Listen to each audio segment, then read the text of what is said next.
Bon, mais vous avez vu ces changements de décor comme au théâtre. Voilà, merci à tous d'être là pour cette dernière rencontre de cette journée qui a été très, très féconde et très intéressante jusqu'à maintenant. J'espère que cette rencontre sera aussi intéressante que celle du matin.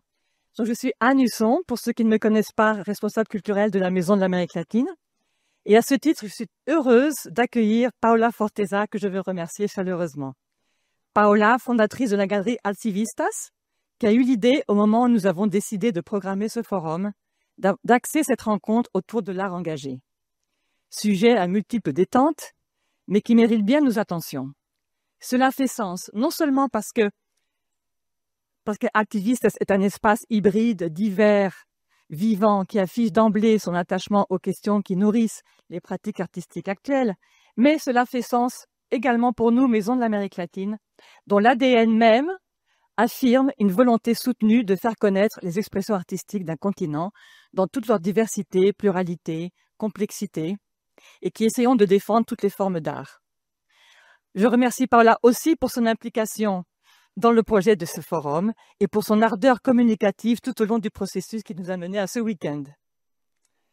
Mes autres remerciements enthousiastes vont évidemment aux artistes et curateurs qui ont répondu à cette invitation et ont accepté de se jeter à l'eau, parce que vous verrez pourquoi. C'est pas cadeau, mais... Donc, Aurélia Dafsi, non, pas encore. Je vous cite toutes, tous et toutes. Giulietta Anono, Margot Knight, Lucia Neri, Dugudus, Camila Eslava, Alicia Paz, Maria Ibáñez Lago, Eric Ricardo Acosta et Sergio Pinzón. Vraiment, un grand merci parce que vous verrez, voilà. Enfin, je terminerai la tournée des remerciements en saluant Laure Simoes, directrice éditoriale de l'agence Cartooning for Peace, agence de diffusion de dessinateurs de presse du monde entier, qui nous a permis de monter la petite exposition que vous voyez dehors des dessinateurs de presse en Amérique latine. Et comme vous savez, et comme on l'a dit un peu ce matin, la situation de la liberté d'expression n'est pas évidente dans tous les pays d'Amérique latine. Alors, s'agissant aujourd'hui d'art engagé, je profite de cette prise de parole pour faire un petit détour rapide par une grande figure des arts et des lettres de l'Amérique latine. Il s'agit de Marta Traba, argentine et colombienne, émigrée et exilée elle aussi, critique d'art influente, fondatrice du Musée d'art moderne à Bogota en 1962, disparue en 1983. Sa présence aujourd'hui est de faible intensité, mais j'aimerais rappeler qu'elle fut une femme très impliquée dans les questionnements de son époque, notamment face aux hégémonies du Nord, qui apporta une réflexion féconde sur la nature et le destin de l'art latino-américain. Elle fut dans les années 60-70 une référence pour toute une génération d'artistes et de penseurs sur l'art et pour sa théorie de la résistance, qui prônait dans les arts plastiques une défense des identités culturelles latino-américaines, la réaffirmation de la place de l'Amérique latine sur la carte de l'art mondial et la mise à distance des influences et des modèles artistiques étrangers. Elle a analysé l'art latino-américain sous un angle polémique et créatif, œuvrant à le rendre plus visible et plus accessible au public. Mais l'œuvre qu'elle a laissée rejoint plusieurs des thématiques évoquées dans notre rendez-vous d'aujourd'hui, autonomie, émancipation, féminisme, identité, démocratie, liberté, entre autres. Et l'autre rapide petit détour auquel je tiens, et vous me pardonnerez, passe par un endroit qui fut très spécial, à 2 encablures d'ici.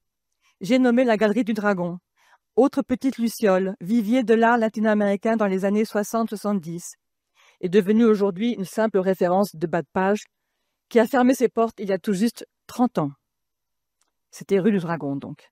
Créée en 1955 par 2 peintres chiliens, Sañartu et Mata, et un jeune poète, Max Clarac Cerú, elle a été la première galerie à Paris à présenter assidûment des artistes latino-américains, souvent issus du surréalisme, encore vivaces à l'époque, et qui plus tard deviendront célèbres ou reconnus.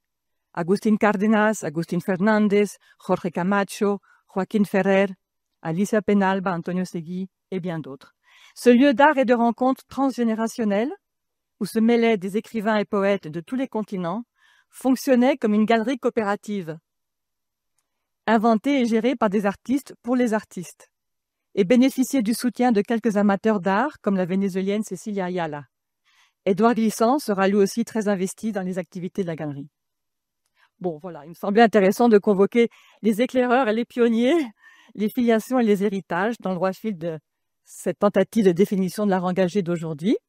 Et maintenant, je passe la parole à Paola qui va vous expliquer ce qui va suivre. Voilà.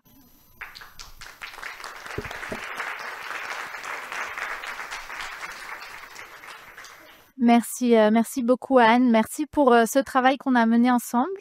J'ai vraiment beaucoup aimé passer du temps avec toi, échanger. J'ai beaucoup appris.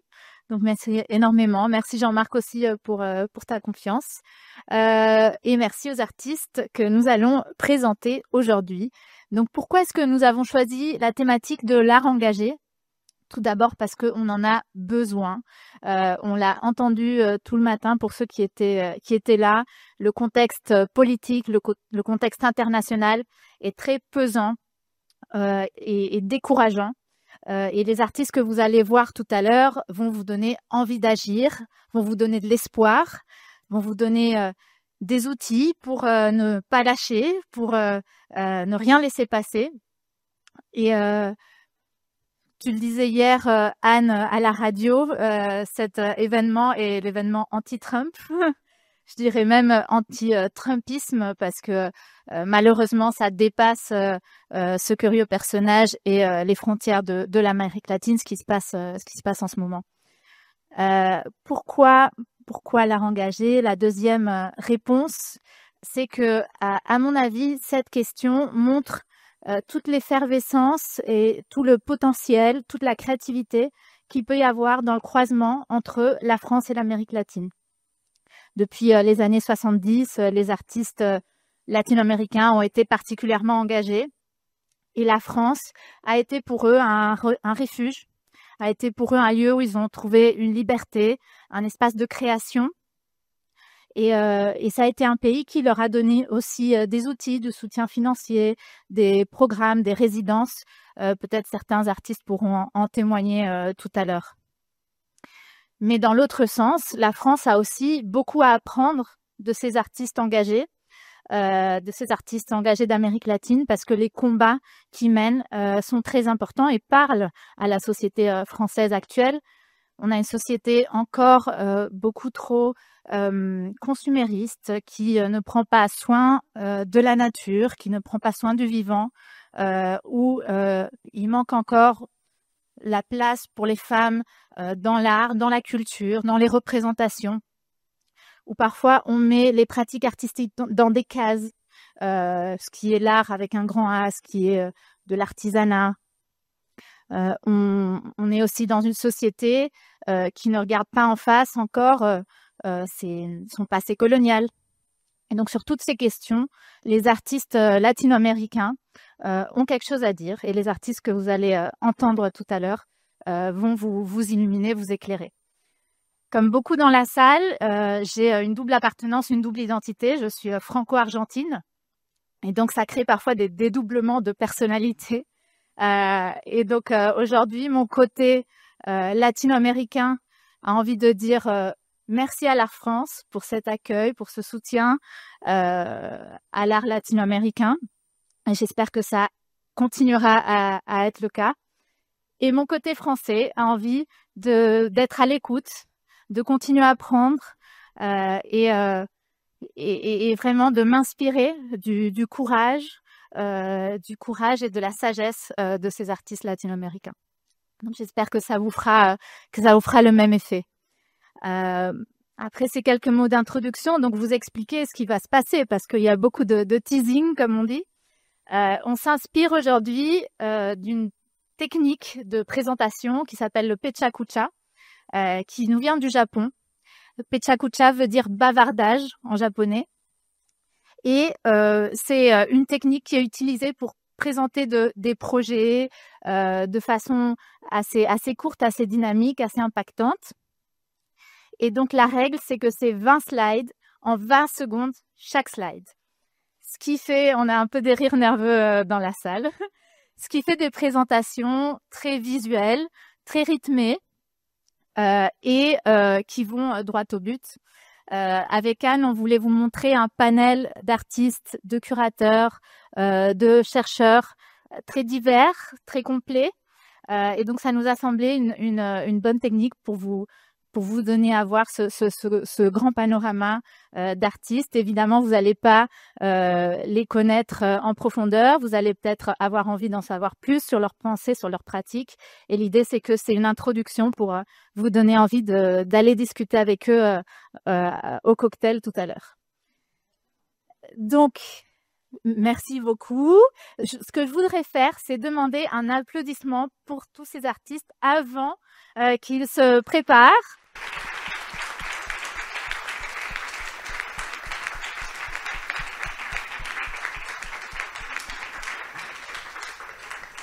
Qu'on échauffe un peu la salle. Et donc, on va passer la parole à Aurélia Gafsi, qui est normalienne de l'École normale supérieure de Lyon, qui prépare en ce moment une thèse sur l'activisme mémoriel en Argentine et qui notamment a été coordinatrice d'un colloque sur les activismes en Amérique latine qui s'est déroulé ces 3 derniers jours. Et donc, elle pourra nous en parler davantage. L'idée, c'est qu'elle plante un peu le décor, qu'elle donne le contexte de ce que vous allez voir par la suite. Donc, Aurélia, je te donne la parole. Merci beaucoup. Un grand défi, une grande responsabilité, surtout si les images ne s'affichent pas. Et je peux vous en parler des heures, même si c'est pas l'objectif ici. Très belle image aussi, très belle photo que je ne pourrais pas commenter. L'idée aujourd'hui, donc avec ce titre, c'était de rendre compte de mes séjours de terrain en Argentine, avec donc une majorité de photos argentines, par amour pour l'Argentine, mais aussi parce que c'est le pays que je connais le mieux. Quelques photos en Uruguay, et pour vous montrer la diversité des supports, la diversité des thèmes, la diversité des moments que l'activisme implique, ou des moments où les foules, justement, merci, sont convoquées. Et donc, bon, une première slide que je ne comptais pas commenter, mais le point levé, oui, je pense que ça dit beaucoup de choses donc de l'activisme que je vais vous présenter aujourd'hui, et qui, tout d'abord, s'inscrit donc dans la rue lors de manifestations. Donc, des événements ponctuels, où ici, par exemple, on peint des foulards verts, emblème du féminisme, avec ici, dans la peinture à aérosol, une dimension aussi artisanale, collaborative, et collective de cet activisme engagé, artistique aussi, puisque les foulards ont une dimension visuelle, esthétique. Une dimension collective qui est revendiquée par certains panneaux, certaines banderoles, avec ici la revendication de la puissance du collectif, par un groupe qui s'autodéfinit comme antifasciste, antiraciste, anticapitaliste, un groupe donc antipunitiviste aussi, créé là récemment en février, dans l'actualité donc de l'ère entre guillemets Milei.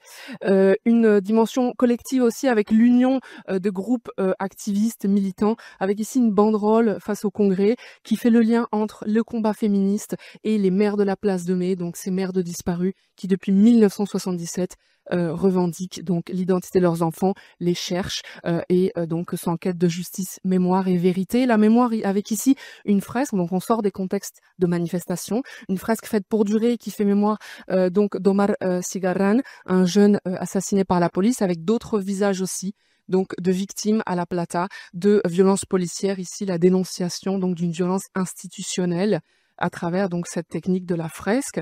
Une autre fresque donc contre la violence institutionnelle pour faire mémoire de Santiago Maldonado, un militant donc pour le droit des Mapuches, retrouvé mort en 2017. Son assassinat a été attribué à la police. Donc c'est une fresque qui, avec cette force visuelle, revendique son identité et qui, en Guarani et Mapudungun, demande où est Santiago Maldonado et le combat doit continuer. Les fresques peuvent aussi faire l'objet de ce que j'appelle des attaques, mot à problématiser mais je ne le ferai pas ici, avec une fresque mémoriale ici taguée en 2023 avec l'inscription Milei 23. Donc ici des combats dans la rue, finalement des conflits sur les murs, et des conflits qu'avec grand intérêt je répertorie puisque l'espace public est un enjeu de pouvoir dans un contexte électoral ici argentin, avec ces collages qui invitent le passant à ne pas laisser que l'histoire se répète, ne pas laisser donc Milei gagner finalement, finalement, avec le symbole de ce képi qui est mis dans une urne, puisque la vice-présidente de Javier Milei revendique la dernière dictature. Et ici, donc, ce contexte électoral, non. En Uruguay aussi, contexte électoral, donc l'an dernier, avec cette fresque qui donc s'oppose au candidat Lacache Pou, avec donc cette phrase Lacache miente, donc Lacache ment, ouvre les yeux. Une fresque donc qui est faite pour stimuler finalement l'activisme citoyen, un activisme pour lequel on n'a pas besoin d'être professionnel. Revenons donc en Argentine avec ici un contexte donc économique, politique, social dénoncé par cette grande fresque, avec en légende en bas la dénonciation donc de la famine, la faim fait mal, et aussi des figures mémorielles, les mères avec leur foulard blanc. Une fresque donc très complète qui s'inscrit dans le contexte donc du gouvernement de Javier Milei. Javier Milei ici représenté donc avec ce pochoir, peut-être illisible, mais c'est la technique du pochoir qui le ça, un pochoir qui nous indique Milei tuer la dictature, avec le T de dictature qui représente une croix, puisqu'en Argentine on parle de dictature civilo-militaire, ecclésiastique et empresariale, c'est-à-dire la participation aussi des entreprises. La dénonciation du gouvernement de Javier Milei passe donc par beaucoup de fresques, vous le notez, avec ici une représentation donc du Congrès, la Huipala, qui est donc un signe puissant d'identité transnationale en Amérique latine, et ce condor qui est prêt à attaquer le Congrès, finalement une représentation de Javier Milei au Congrès et de ses projets de loi. Ici, une revendication de la fierté antifasciste, antiraciste, une fresque donc peinte suite aux déclarations homophobes de Javier Milei à Davos en février, et une fresque qui tisse des liens entre différents drapeaux, que ce soit le drapeau argentin, la Huipala, le drapeau queer, et donc une unité de ces identités activistes. Des identités activistes qui aussi dénoncent la motosierra, donc la tronçonneuse de Javier Milei, avec comme solution ici sur ce collage l'université publique et gratuite. Donc un double objectif là dans ce collage, défendre ce système éducatif qui fonctionne en Argentine et dénoncer la politique à la tronçonneuse revendiquée par Javier Milei et mise en place. La technique du pochoir, donc ici aussi, avec cette fois donc des pochoirs qui se multiplient et qui s'inscrivent donc dans le cadre du mois de la mémoire, le mois de mars, en Argentine, avec ici donc une diversité de messages, la représentation d'un foulard blanc, ou encore la phrase « Nous choisissons mémoire, vérité et justice », donc des slogans que les passants peuvent voir partout finalement dans les rues, à travers ces pochoirs facilement réalisables. Une fresque ici, donc toujours dans le thème de la mémoire, mais aussi la responsabilité de l'État, avec cette représentation de Nora Cortiñas, donc décédée l'an dernier, maire de la place de Mai, figure emblématique qui a ici le foulard vert féministe et le foulard blanc, donc les double activisme finalement. Et ce foulard blanc ici qui est emblématique, donc avec une série de céramiques posées dans la ville de La Plata qui revendique cet emblème des maires de la place de Mai et plus largement de la société argentine qui lutte pour la mémoire des disparus. Donc une diversité ici, vous le voyez, de supports. Et ce sont des créations autogérées, autofinancées. Un support que nous avons déjà trouvé, donc le collage, avec ici la superposition d'une photo de Videla et de la junte militaire avec l'inscription Nunca Más en rouge sur la photo. Donc une dénonciation de la dernière dictature et une revendication d'un autre emblème, le chiffre 30 000, donc en référence aux 30 000 disparus. En Uruguay aussi, les murs parlent de mémoire en posant la question de où sont les disparus, avec ici une foule qui se mobilise, donc représentation d'un moment de manifestation, qui sont des moments importants pour l'activisme, et le symbole donc de la marguerite avec un pétale qui manque en mémoire donc des disparus dont on ne sait rien. Et un hommage aussi qui peut utiliser des supports typiquement urbains, avec ici des panneaux de signalisation, avec le portrait de 3 jeunes femmes assassinées par la dictature, 3 jeunes femmes militantes, et ici donc ce panneau de signalisation qui devient un support de l'activisme artistique, avec une resignification du symbole du panneau de signalisation qui a aussi lieu en Argentine avec le GAC. Enfin, je voulais terminer sur cette photo parce que le paysage urbain est en constant changement et parfois ces changements ne sont pas bien vus par les activistes ou par les citoyens, avec ici une peinture politique plutôt qui dénonce la gentrification, c'est-à-dire la transformation de certains quartiers qui deviennent des quartiers purement touristiques et qui perdent malheureusement leur identité. La prochaine intervenante est Julieta Nono, qui est née à Buenos Aires, qui a étudié la philosophie et les arts visuels à l'université de Rosario. En 90, elle a été invitée par l'école des beaux-arts et de Paris et depuis n'a plus jamais quitté Paris. Son travail est étroitement lié à son expérience politique en Argentine dans les années 70, à la disparition et à l'emprisonnement. Ses pièces fonctionnent comme des supports transdisciplinaires qui se traduisent en textes, dessins, broderies, films, néons, affiches. Elle interroge le langage de sa capacité à traduire les récits personnels et collectifs. Bon, merci déjà de m'avoir invité. Et je vais lire. Je préfère parce que ça passe trop rapidement et je me trouverai un peu perdue. Donc, excusez-moi si vous me voyez lire plutôt que parler, improviser.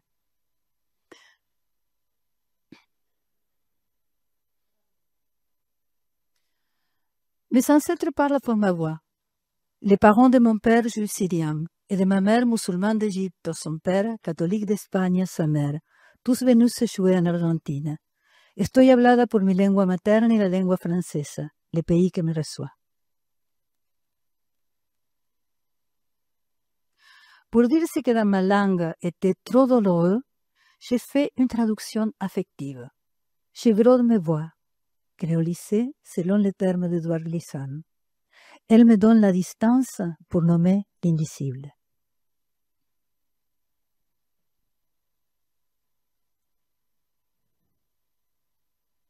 Pendant la dernière dictature militaire en Argentine, j'étais disparue et détenue dans El Pozo, les trous, un centre clandestin de détention et torture, de 1977 à 1979. J'avais 16 ans. J'étais seule dans ce sous-sol et je fais une grève de la faim.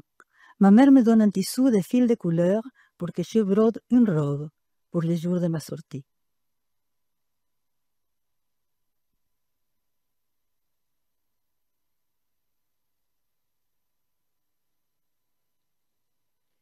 Grâce au programme collaboratif et solidaire au Mexique, j'ai fait broder pour 300 femmes artisanes ces motifs 395 fois, qui signifie les 395 jours de mon enfermement. Et ces pièces de traduction affective à la broderie, elles seront montrées à la Maison de l'Amérique latine. Mon écriture créolisée par plusieurs langues, je la traduis par des autres techniques. Les bras de ces brodeuses m'embrassent. Et je me retrouve dans la voix des autres femmes.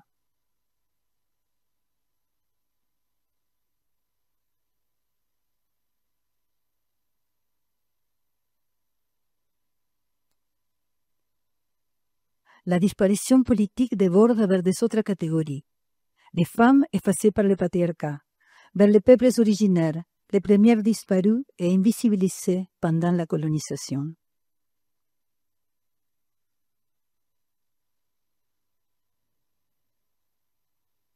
À l'occasion d'une exposition au Musée de la Mémoire de Rosario, je me rencontre avec les peuples comme. Ils vivent dans les forêts, l'impénétrable, dans les territoires de Gran Chaco et dans les abords de grandes villes.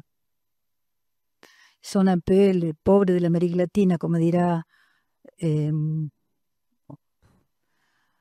maître Arsenio Borges a traduit à la langue comme mon texte. Il me dit, tu es loin de ton pays. Moi, je suis loin de ma jungle. Je me suis transformée en femme pour pouvoir te traduire.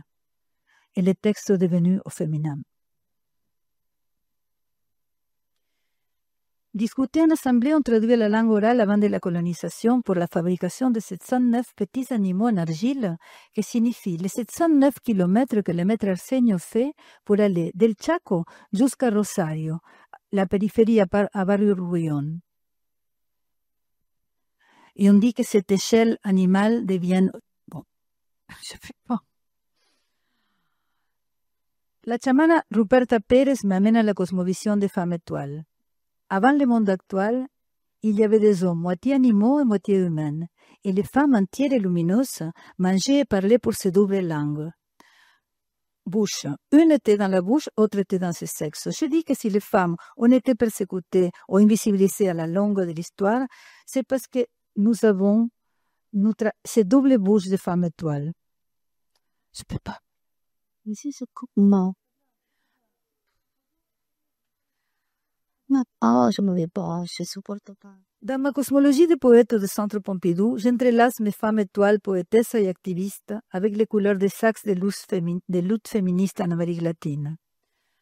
Les violets contre la violence de genre, les oranges contre la division de l'Église et l'État, non, laisse-moi finir, et les verts pour les droits de l'avortement. J'incorpore le blanc de la couleur de las madres de la Plaza de Mayo et le magenta, la couleur de la sororologie cosmique.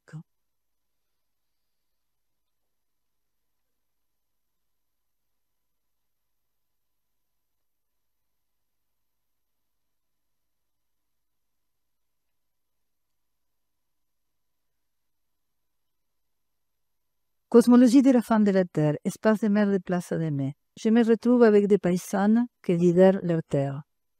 Quand les femmes prennent le contrôle de leur territoire, l'économie, la distribution évoluent vers un monde plus équitable. Écoféminisme, Pachamama. Les plantes de la chamana Ruperta pour guérir et ensorceler, qu'elle amène de sa forêt à son jardin de Rosario. Elle nous dit qu'il n'y a pas d'hierarchie entre humains et non humains.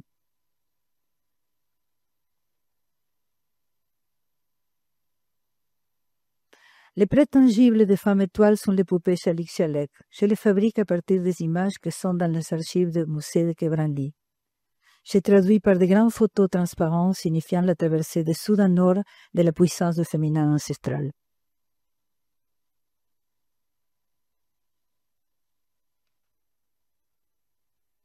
Être un artiste, c'est être un traductrice-interprète. À travers d'une histoire individuelle, on atteint la mémoire collective. Elle brode les voix affectivement et tisse une nouvelle langue.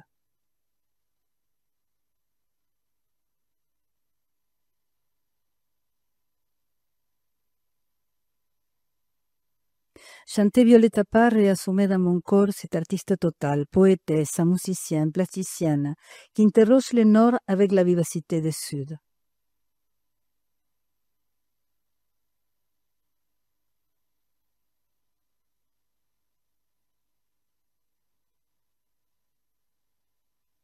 De Julieta Lantieri à Simone de Beauvoir, on invente une nouvelle façon de faire, une politique de créative proximité, encore territoire. Là, je cite Véronica Gago, à partir du tissage solidaire des affects.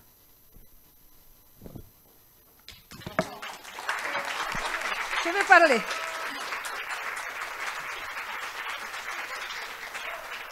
Comment c'est rapide? Excusez-moi, parce que je n'arrive pas à pouvoir jongler avec les images, à parler des images. Je les récitais et ça tombait pas nécessairement. Bon, merci. Reprends ça.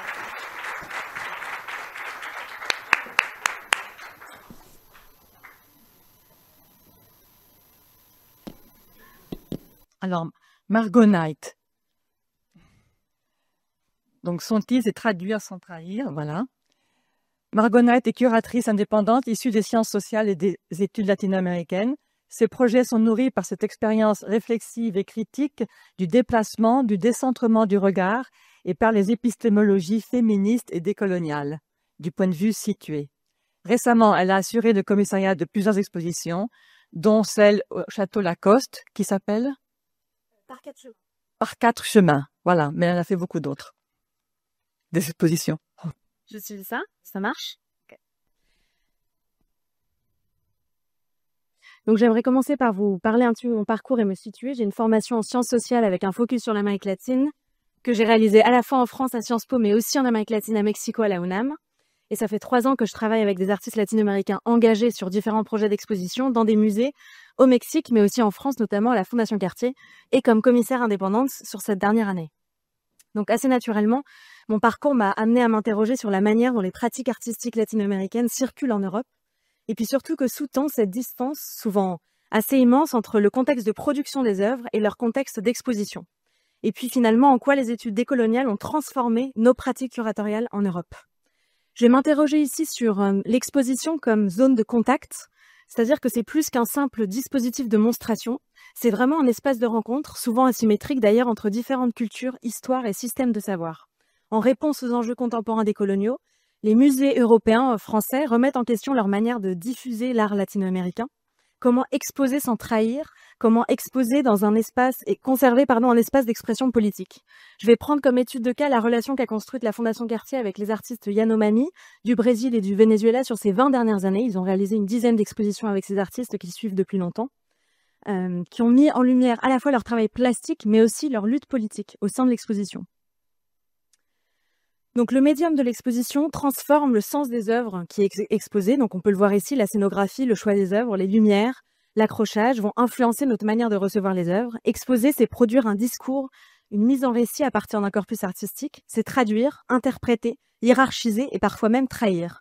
Donc le rôle du commissaire d'exposition notamment est fondamental dans la manière dont ces œuvres vont être reçues. Et c'est pour ça que la Fondation Cartier s'est engagée ces dernières années à partager l'autorité curatoriale de ces expositions avec des spécialistes de ces régions comme Bruce Albert ou Ana Machado, qui sont des anthropologues qui ont travaillé avec les artistes Yanomami, ou encore Thiago Nogueira, qui est un commissaire d'exposition brésilien sur l'exposition avec Claudia Andoujar. La Fondation Cartier s'engage aussi à faire une contextualisation rigoureuse des contextes sociaux et politiques des artistes Yanomami, un vrai travail de pédagogie, de médiation, avec des livrets d'exposition, des glossaires, des cartels, des guides jeunes publics qui permettent de situer leurs pratiques artistiques pour le public français. Donc on voit ici des exemples de médiation développés dans différentes expositions. La Fondation Cartier s'est aussi engagée sur ces dernières années dans sa programmation à déhiérarchiser les arts, à sortir des canons excluants souvent de l'art occidental et d'inclure dans le musée d'art contemporain des pratiques non européennes dites mineures comme le textile, l'artisanat ou l'art populaire. Donc on voit ici une image de l'exposition d'Olga de Amaral qui vient de fermer récemment, qui mettait en lumière son travail artiste colombienne. Les artistes Yanomami savent aussi se saisir du musée comme une plateforme politique pour amplifier leur voix et leur lutte.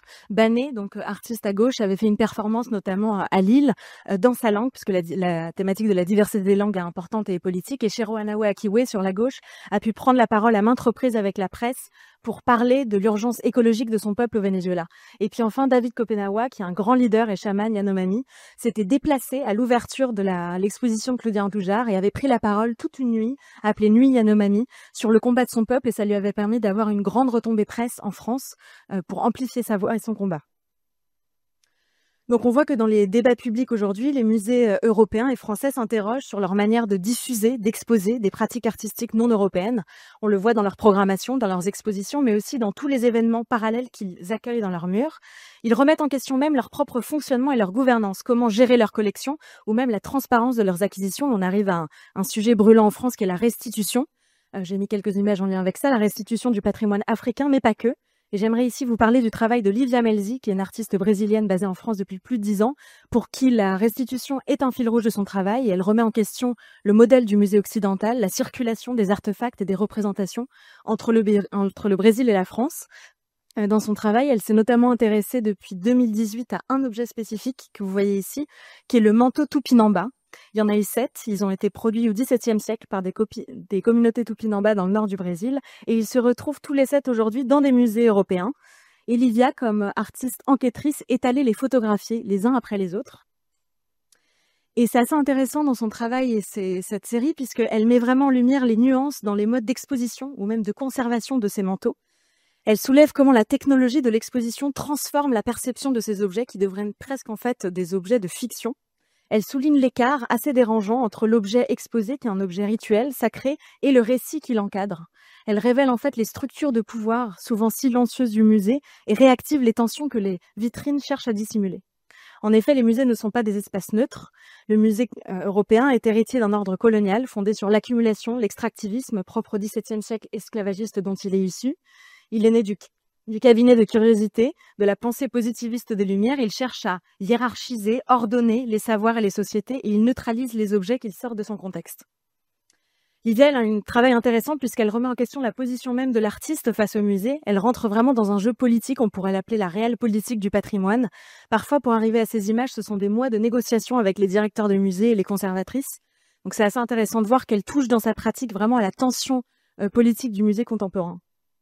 Cette image de gauche, c'est une image d'archive aujourd'hui au Musée national du Danemark, puisque c'est le premier manteau Tupinamba qui est revenu au Musée national de Rio en novembre dernier. Et l'artiste a suivi ce retour très médiatisé. Attention, c'était pas une restitution, mais un don, puisqu'ici les mots comptent, c'est vraiment de la politique. Et évidemment, ça invite peut-être à une restitution plus généralisée des autres manteaux. Il n'est pas revenu dans n'importe quel musée, il est revenu au Musée national de Rio, qui a brûlé en 2018, qui a perdu 80% de sa collection. On parle de 20 millions d'objets qui ont disparu, la plus grande collection ethnographique d'Amérique latine. Et ce musée est assez spécial, il porte une histoire, c'est presque un peu un musée maudit, c'est une ancienne résidence impériale. Sa collection est issue majoritairement de la richesse esclavagiste, de nombreux vols, de restes humains. Viveiros de Castro, qui est un anthropologue brésilien, a même parlé finalement d'une sorte d'appel du ciel, selon lui, à faire table rase de ce modèle du musée occidental, et il y a vu vraiment un signe presque positif. Il fallait laisser le musée tel quel, en cendres. C'est pas forcément l'avis des autorités, puisque ce musée aujourd'hui se reconstruit avec une équipe et un board un peu étendu qui inclut des communautés autochtones, Tupinamba notamment, dans son board de direction. Et en même temps, Livia nous interroge avec ces dernières images. Est-ce que c'est vraiment possible de décoloniser le musée ? Finalement, le manteau passe d'une vitrine à une autre. Est-ce qu'on reproduit pas la violence de sa collecte d'une certaine manière ? Et puis, de toute façon, de quoi va-t-on remplir le musée national de Rio ?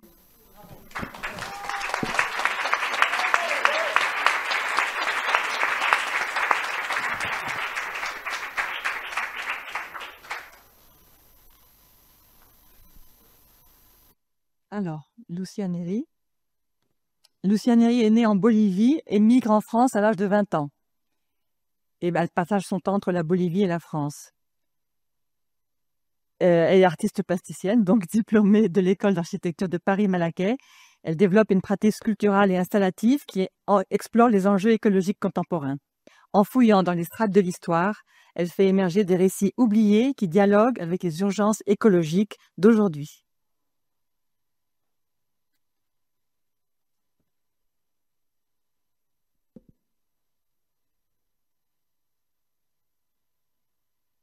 Bonjour, je m'appelle Lucia Neri. Je suis une artiste bolivienne, artiste plasticienne, et pour cette conférence, je vais vous présenter mon travail.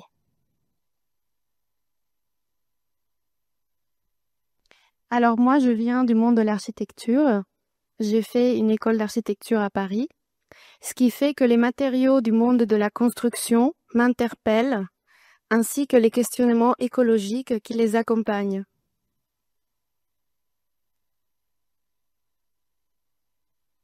Dans ma pratique artistique, je construis des sculptures et des installations, ce qui m'amène à réfléchir aux matériaux que j'utilise. En tant qu'artiste et productrice d'objets, je m'interroge sur leur impact. Est-ce que je vais utiliser des matériaux écologiques, biodégradables ou issus de la récupération? Le choix des matériaux que j'utilise pour mes œuvres s'inspire à la fois des recherches récentes en matériaux écologiques dans le domaine de la construction et de mes voyages en Bolivie où j'ai redécouvert des techniques vernaculaires comme les constructions en terre crue, les briques terre-paille ou encore le tissage végétal autour du lac Titicaca. Il y a une réelle volonté dans ma pratique d'utiliser des matériaux plus écologiques et éco-responsables, même si je ne prétends pas être 100% écologique, car cela reste très difficile aujourd'hui. J'essaie que chaque œuvre intègre au moins en partie des matériaux durables et j'expérimente aussi avec des matériaux qui font écho à l'histoire de l'extractivisme en Amérique latine depuis la colonisation. Je vais vous présenter maintenant mon exposition la plus récente, intitulée Caminando por el jardín de Domitila, se oyen las voces de la montaña, qui se tient en ce moment à la Galerie du Haut-Pavé dans le 5e arrondissement à Paris. Mon travail artistique interroge l'histoire de l'extractivisme en Amérique latine à partir de la ville de Potosí, autrefois épicentre du capitalisme global et aujourd'hui oublié. Comprendre l'extraction des ressources naturelles en Bolivie aujourd'hui implique de remonter à l'époque coloniale lorsque l'argent extrait de la montagne du Cerro Rico faisait de Potosí un pilier du commerce mondial. Ma première rencontre avec l'histoire de Potosí et de la mine de Cerro Rico s'est faite à travers le livre de Domitila Chungara, Una vida en lucha. Ce témoignage de Domitila, figure éminente du féminisme bolivien, m'a profondément marqué, d'autant plus que ce récit féministe m'a été transmis par mon frère et non pas par une femme comme ça se fait en général. Le jardin évoque pour moi un espace où l'on se reconnecte à la nature. C'est un petit bout de terre cultivé mais qui mêle liberté et contrôle humain. Cette ambiguïté m'interpelle, d'où mon envie d'intituler mon exposition « En se promenant dans le jardin de Domitila, on entend les voix de la montagne. Dans ce jardin, deux huacas, lieux sacrés dans les cultures andines, invoquent la mémoire de deux montagnes sœurs essentielles à l'enrichissement de l'Occident. Une huaca est un objet qui représente quelque chose de sacré, mais le terme peut aussi désigner un site naturel comme une montagne. Ma première huaca s'intitule Invocando la memoria de Potosí. Elle s'inspire du célèbre tableau de la Virgen del Cerro, qui date de 1740, où la montagne, qui est une divinité féminine, devient la Vierge Marie. D'où mon envie de construire une robe qui va raconter des histoires, comme si la montagne racontait la mémoire de son exploitation sur son propre corps. Cette montagne, faite de robes de tabac, elle est brodée et elle contient aussi des portraits de femmes minières que moi j'ai rencontrées à Potosí. Ma deuxième huaca s'appelle Tejiendo Territorios, Bordando Cicatrices, et qui expérimente aussi cette image du vertugadin, la première crinoline féminine, qui peut évoquer aussi l'image de la montagne, mais aussi une structure pyramidale où j'ai créé une cape et j'avais cette envie de coudre la terre, comme quand on coud pour soigner une plaie, et de broder la mémoire sur la terre, sur cette cape, qui est aussi en même temps le corps de la montagne. Le corps ainsi que le territoire gardent les mémoires du passé dans sa propre peau. Ce jardin contient aussi des pots en céramique. La céramique a toujours servi comme un témoin dans l'archéologie pour évaluer aussi le degré de progrès de civilisation d'un point de vue occidental. J'ai voulu créer des céramiques de manière très intuitive, des pots très grands qui ne contiennent rien de matériel, mais qui contiennent des pensées, des réflexions sur le langage.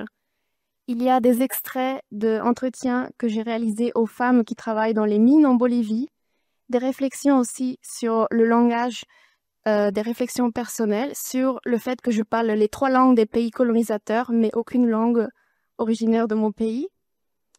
Dans ce jardin, il y a aussi l'eau. Je raconte la quête de l'eau actuellement en Amazonie, en reproduisant le même geste qu'on fait quand on verse dans l'eau des polluants. J'ai versé de la gélatine animale avec que des colorants végétaux, donc c'est que des matériaux écologiques qui racontent ces eaux usées, polluées, mélangées. Et ce sont des tableaux qui se délitent tout au long de l'exposition, qui racontent que le territoire ne peut pas être colonisé, fétichisé, acheté. L'œuvre, elle évolue tout au long de l'exposition. Je travaille beaucoup avec les feuilles de tabac telles quelles, comme matière première, en invoquant en fait aussi le fait que la Bolivie n'a pas d'industrie. C'est un pays qui exporte essentiellement des matières premières. Et là, dans l'exposition, j'avais voulu créer un petit hôtel spirituel où tous les visiteurs écrivaient une pensée à un arbre. Et ma dernière œuvre, qui est en cours de réalisation, on m'a demandé à chaque fois où est l'espoir dans ton travail. J'ai posé la question à l'intelligence artificielle en anglais. Où trouver l'espoir alors que les mécanismes d'exploitation des anciens territoires colonisés se reproduisent encore et encore?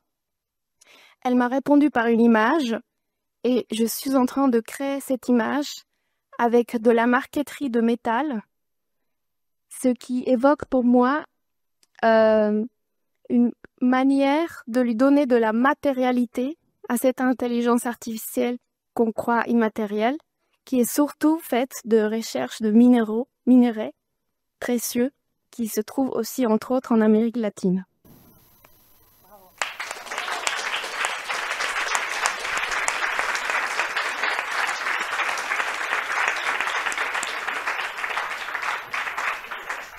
Bravo, bravo. Donc, on va écouter maintenant Dugudus, qui est artiste, affichiste et street artiste parisien, qui a fait ses études à l'école Étienne et à l'école des Gobelins, mais qui surtout a décidé d'aller se former à la Havane, où il est devenu spécialiste en affichisme cubain. Il a écrit un livre qui s'appelle Cuba Gráfica.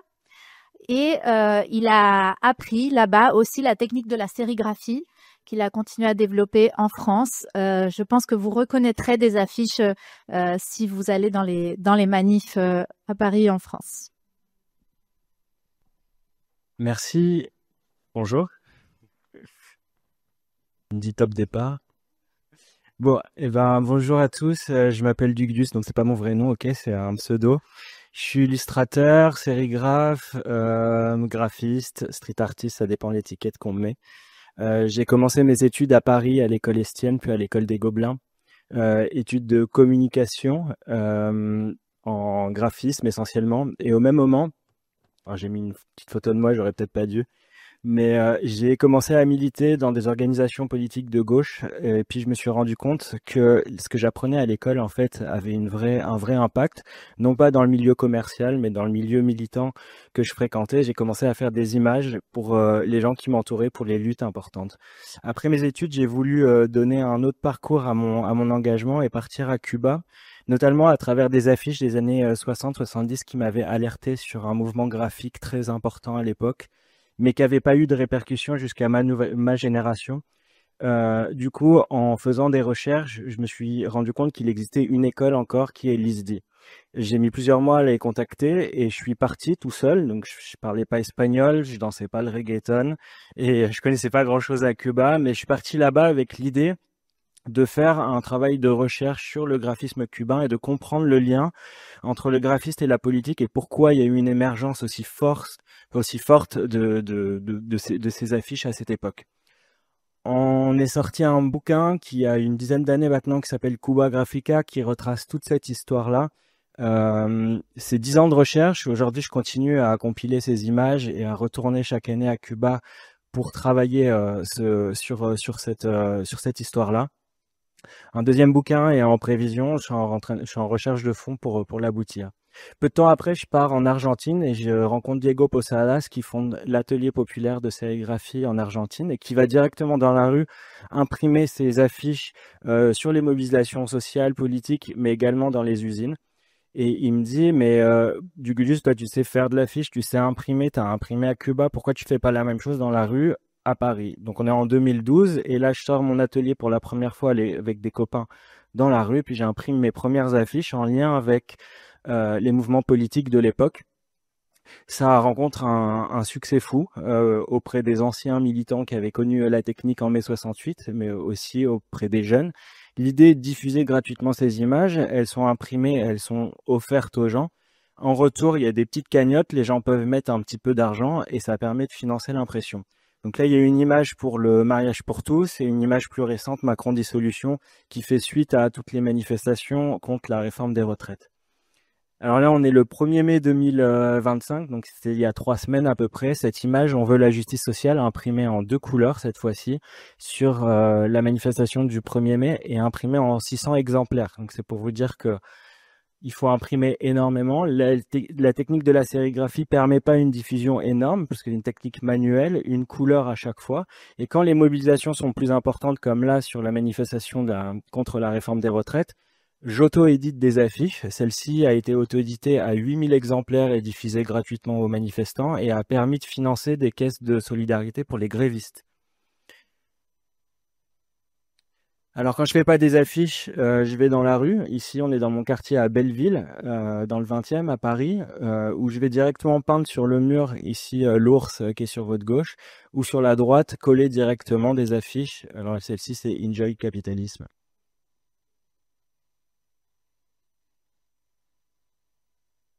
En 2021, je réalise la commémoration officielle de la Commune de Paris, donc qui commence sur la butte du Sacré-Cœur à Montmartre, et ensuite une exposition va avoir lieu dans les grands monuments parisiens, sur les grilles des grands monuments parisiens, jusqu'à aujourd'hui où elle est visible place du Colonel Fabien. Donc c'est des personnages, les communards de Paris, qui sont exposés à taille réelle, échelle réelle, et qui créent le lien entre le Paris d'hier et le Paris d'aujourd'hui. Donc une publication a vu le jour qui s'appelle Nous la Commune. Alors un autre projet également qui est totalement différent, mais qui est aussi de la fresque.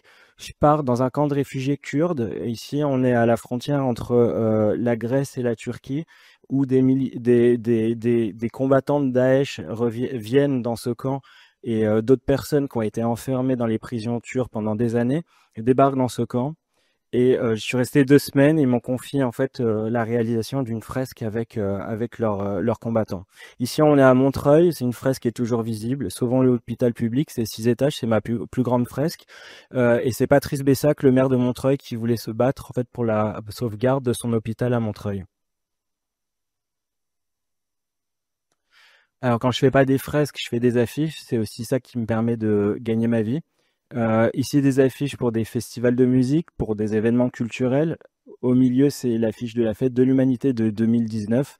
Mais voilà, moi, je travaille essentiellement pour des collectivités, pour des associations, pour des mairies, etc. Et quand c'est pas des événements culturels, c'est toujours en lien aussi avec des événements militants.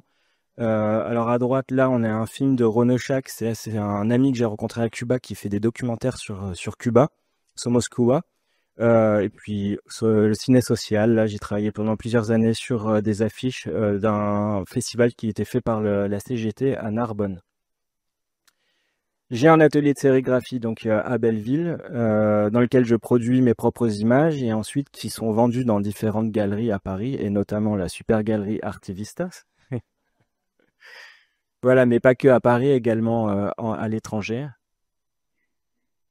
Et puis, je vais vous parler de mon dernier projet qui est ce livre, Politique de l'image, qui retrace 15 ans de militantisme et 15 ans d'affiches et de production, qui vient de sortir aux éditions Le Temps des Cerises. Alors, j'ai quelques exemplaires ici et je sais que demain, tu en auras aussi à disposition. Et je voulais aussi vous remercier tous pour votre écoute.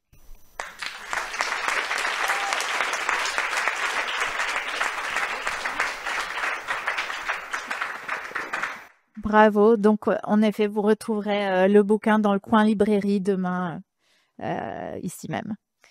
Donc, maintenant, on va accueillir Camila Hlava, qui est artiste plasticienne multidisciplinaire et qui est chercheuse aussi, qui a fait son PhD à Paris 8 sur l'esthétique et la science de l'art, sur le lien entre le fonctionnement du cerveau et le dessin. Elle s'inspire beaucoup des pratiques méditatives et contemplatives pour comprendre comment fonctionne l'esprit créatif. Bonjour à tous. Moi, je vais essayer d'improviser. Et donc, j'ai intitulé ma présentation La méditation graphique, une démarche écologique de l'esprit, un peu pour faire une resignification de ce qu'on appelle l'environnement, qui est souvent conçu comme quelque chose qui se trouve à l'extérieur, la nature comme quelque chose qui est à l'extérieur.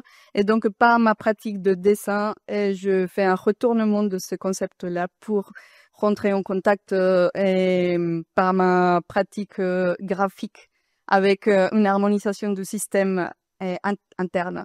Et donc, ça, c'est un de mes premiers dessins en 2005 où je découvre que le dessin me permet d'harmoniser un système mental, un système intérieur, spirituel.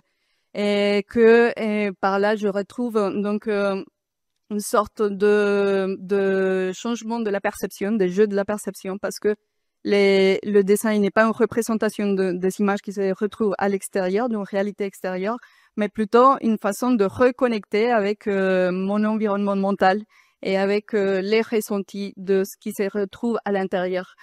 Donc, il y a un travail assez assidu avec la ligne où par cette méditation graphique, je ressens qu'il y a une organisation de ce système et donc que ça me permet de rentrer en contact avec une régulation de mon esprit.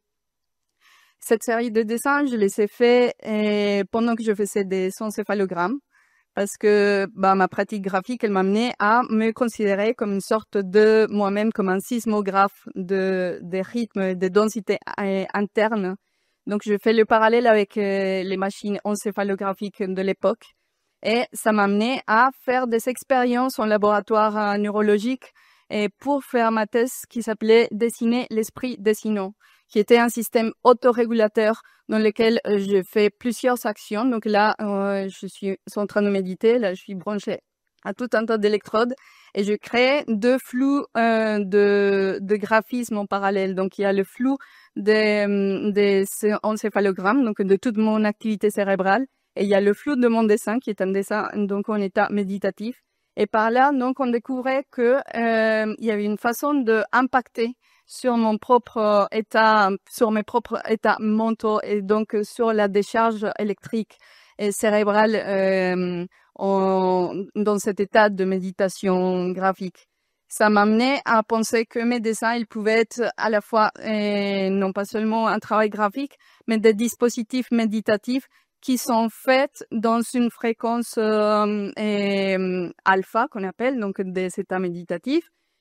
Et ça m'amène à penser le dessin comme un flou. Donc, il y a le flou cérébral, disons-le comme ça, et à base de charges électriques. Il y a le flou créatif et il y a le flou de toute une sorte de nature graphique qui sont toujours en transformation. Donc, de nouveau, il y a une réflexion par rapport à l'image qui ne se fixe pas dans une forme, mais qui est tout le temps en train de transformation. Elle n'est pas figée. Et ça m'amène aussi donc à la création de dispositifs méditatifs pour visualiser ces méditations graphiques qui sont aussi faites sur des longs rouleaux de papier. Et ensuite, il y a aussi ça comme exercice qui s'appelle Feeling the Elements or the Elements of Feelings, qui consiste à rentrer en contact avec le ressenti des éléments naturels à l'intérieur de moi. Et je considère que le dessin, il est accompli ou il finit au moment où je sens qu'il y a une organisation particulière de ces éléments-là, donc des éléments d'eau, d'air, de la terre. Et bon, ça crée toute une collection de dessins qui se développent depuis un certain moment.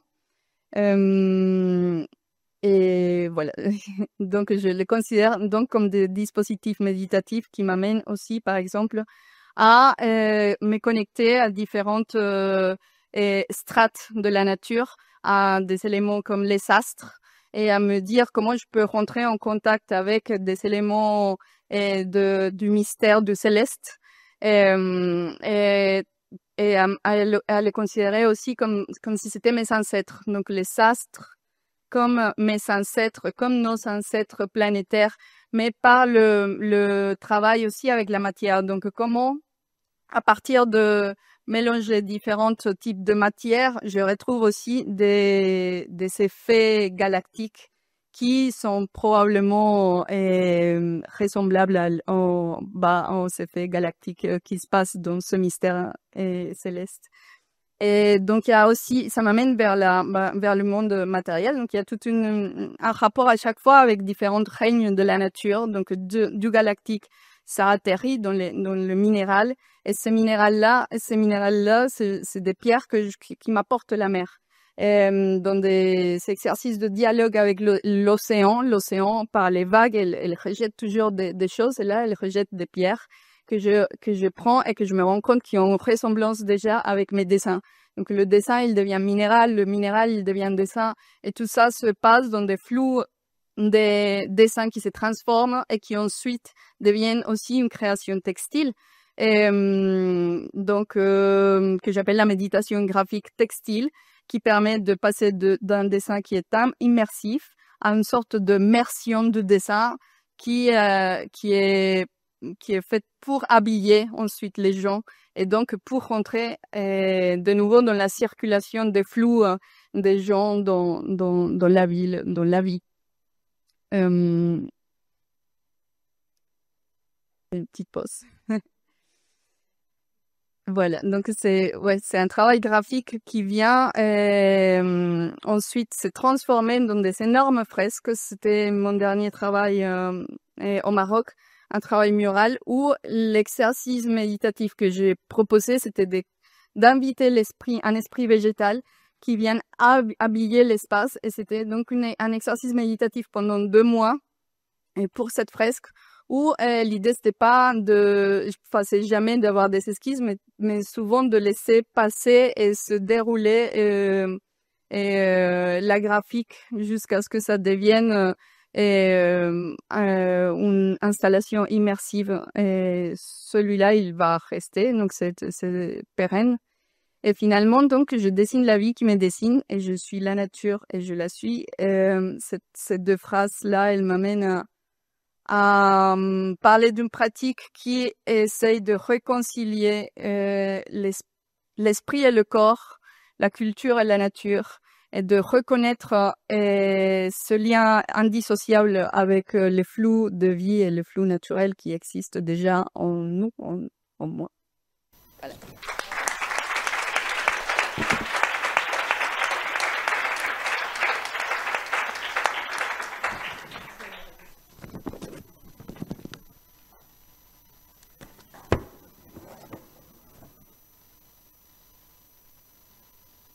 Alicia Paz. Alicia Paz est une artiste franco-américano-mexicaine et qui réside à Londres. Elle est née en 67. Elle se concentre sur la figure féminine féminine. Le soi est vécu et présenté comme multiple, paradoxal et en mouvement. Son travail intègre parfois des éléments issus des arts appliqués et décoratifs, utilisant ces registres comme vecteurs d'entrelacement narratif. À toi. Bonjour. Je vais vous parler de mon travail. Je commence avec cette image qui concerne l'origine de la peinture selon les Grecs. Donc, qu'est-ce que je comprends par art engagé ou par un engagement dans l'art? Pour moi, cette question se pose d'abord par l'expression du désir de peindre, le désir de s'exprimer. Aussi, ce désir a quelque chose à voir avec la représentation de soi-même. Il s'agit de poser la question de ma position en tant qu'artiste, d'affirmer tout simplement le fait que je suis une femme qui peint. J'ai toujours été intéressée par la représentation de l'acte de peindre, l'acte de créer. Représenter un processus en explorant les mises en abîme, le trompe-l'œil, aussi la matérialité, même de la peinture. Concernant le choix de mes sujets, je peins souvent des objets délicats, précieux, décoratifs, voire féminins. Dans mes œuvres, ce sont les personnages féminins qui veulent travailler, qui demandent la prise de parole, qui cherchent à s'emparer des outils pour agir.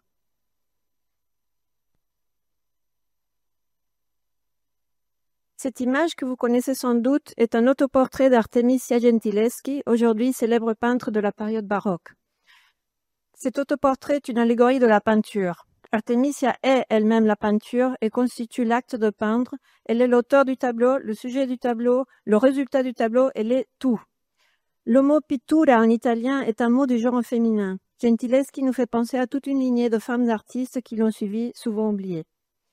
Ce tableau que j'ai réalisé en 2004 a suivi la naissance de mon fils. Je portais à ce moment-là une nouvelle attention à la figure de l'artiste, à sa corporalité. La scène se situe dans un monde liminal. Est-ce que c'est l'aube? Est-ce que c'est le crépuscule? Est-ce que c'est la fin du monde ou le début d'un monde nouveau? La main mutante de l'artiste devient ici son pinceau, son outil de travail. La peinture sur sa palette et sur son tableau est une sorte de mercure. Pour les alchimistes, le mercure était le principe féminin générateur du monde. Ce personnage s'appelle Belle Bête. Elle est comme une sorte d'amphibien futuriste, couvert d'une solide carapace. Ces créatures peuvent, j'en suis sûre, survivre dans l'eau, sur Terre et aussi peut-être dans l'espace. Par ces œuvres, je souhaite proposer la fluidité de la transformation, la métamorphose constante, comme un mode de vie, comme une sorte d'adaptation qui se réinventerait toujours, forte et fragile à la fois.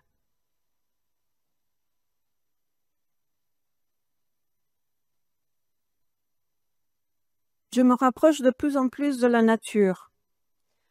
La femme deviendrait arbre, un arbre qui pleure du pigment.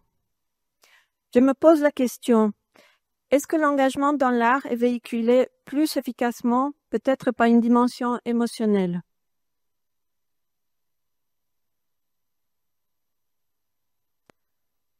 Alors ici, j'explore de façon un peu plus ludique la notion d'enracinement et aussi celle du déracinement, dans un monde qui serait renversé ou bouleversé.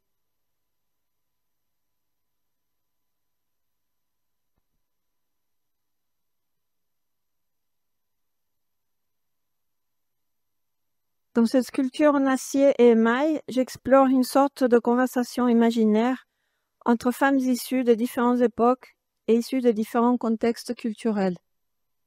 Elle se situe à Magdebourg, en Allemagne. Ces personnages féminins, habitant les branches de cet arbre, sont comme des esprits mythologiques qui parlent ou comme des étranges fruits.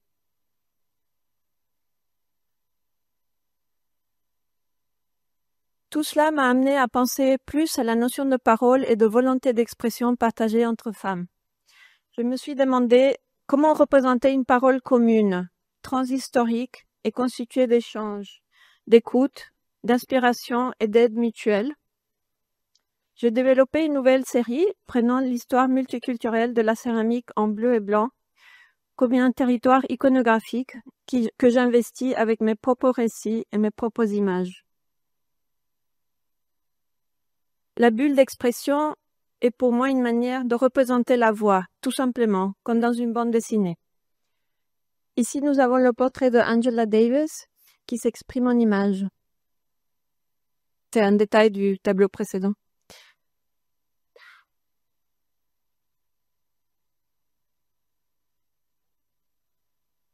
Dans cet autre tableau, une figure féminine soulève sa main pour mieux écouter les voix d'autres femmes qui viennent vers elle de partout, à travers l'immensité des océans et des cieux.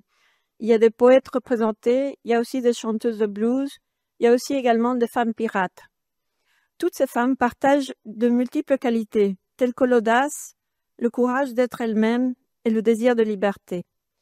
Ici, dans ce détail du même tableau, Aretha Franklin chante l'image de Carole King, qui a écrit des chansons chantées par Aretha. En associant ces deux femmes, j'ai voulu représenter la circularité des échanges et leur partage de créativité. Ici, plusieurs figures féminines sont en train de discuter. J'ai introduit des extraits d'un manifeste féministe d'une bande de rock punk qui s'appelle Bikini Kill.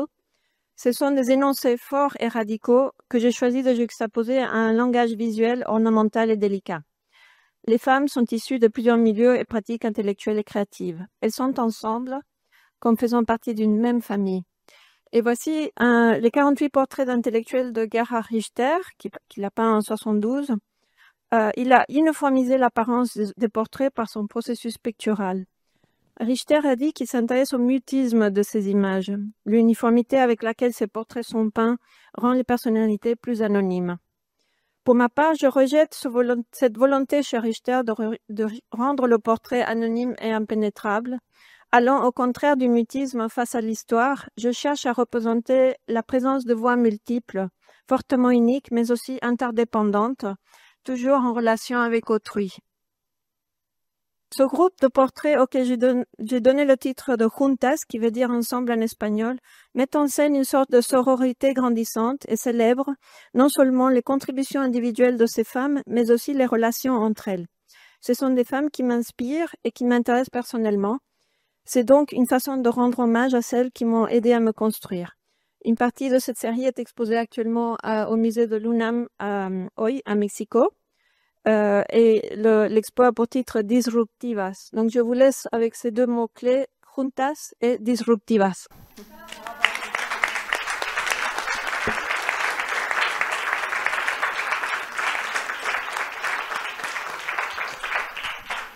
Merci. Pour ces deux dernières présentations, on va passer à des personnes qui accompagnent des artistes, qui animent des espaces.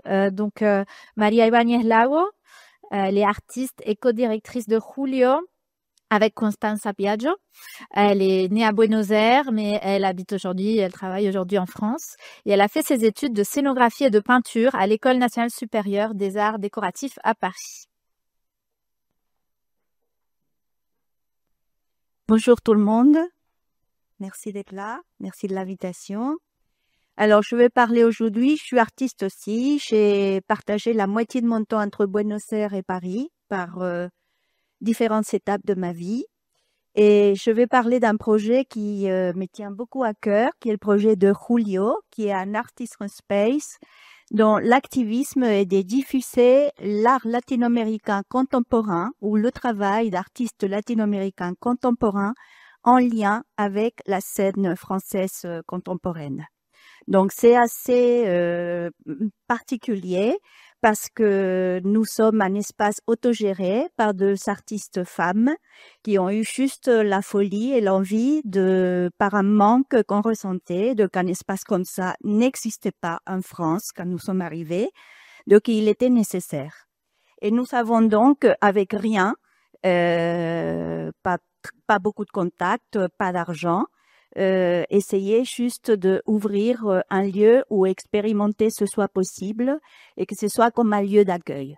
Et pour cela, nous avons choisi un quartier qui est le quartier du 20e arrondissement de Paris, où il y avait déjà un réseau qui incluait parmi des galeries commerciales des lieux alternatifs, des lieux d'ateliers d'artistes ou des espaces très cotés comme très institutionnels comme le FRAC et le Plateau Île-de-France. Comme nous ne représentons pas des artistes comme une galerie et que nous faisons toujours des choses différentes en ouvrant nos portes, nous avons vu plus de 100 artistes différents passer par nos portes. Et notre politique a été d'inviter beaucoup d'artistes femmes, de ne jamais faire des expositions avec que des artistes sonnes, des jeunes commissaires, etc. Mais là, je voulais, par cette image, tracer un petit peu quelques antécédents qui, eux, ont ses racines, par exemple, dans une scène artistique à Buenos Aires. À la fin des années 90, après une période de 10 ans de néoglobalisation en Argentine, à partir de laquelle toute la scène artistique devenait, suivait les pas du marché, il y a des initiatives portées par les artistes, comme Trama, qui est passé promu par Claudia Fontes, qui est passé dans la diapositive précédente, ou Belleza y Felicidad, mais beaucoup d'autres qui ont pris racine, surtout à partir d'une énorme crise qui a détruit tout le marché et d'ailleurs toute l'économie argentine, qui était la crise de 2001. Et cette crise a fait que les artistes, pour continuer à exister, sans institutions, sans marché, sans musée, sans budget, doivent compter sur ses propres forces et sur les réseaux horizontaux pour continuer à exister en tant qu'artiste, au lieu d'aller vendre des patates à la foire. Et une autre chose qui était importante pour moi, que je signale aussi comme un antécédent, c'est que pendant une longue période de 7 ans, j'ai assisté et travaillé avec une artiste qui s'appelle Diana Eisenberg dans des cliniques de formation d'artistes. Et ça m'a donné que quand je suis retournée en Argentine en 2008, je cherchais en France en 2008, je cherchais la même chose. Je cherchais un lieu où pouvoir échanger de façon horizontale entre artistes. Et je ne le trouvais pas, artistes déjà formés, comme moi à l'époque, ou d'autres, et je ne le trouvais pas. Et avec cette collègue, Constanza, on a décidé de créer cet espace qui est passé précédemment, qui s'appelait The Work in Progress, pour se rencontrer. Et en voulant, entre artistes, et en voulant pérenniser ce format, on s'est dit, il faut qu'on ait un petit local, un lieu où ces rencontres, tout le monde puisse y accéder, et elle s'est lieu un peu plus longtemps. Et c'est là que vous voyez la photo de ce que c'était avant Julio, un garage de moto, et ce qui est devenu après. Et alors, qu'est-ce qui a été un peu notre devise?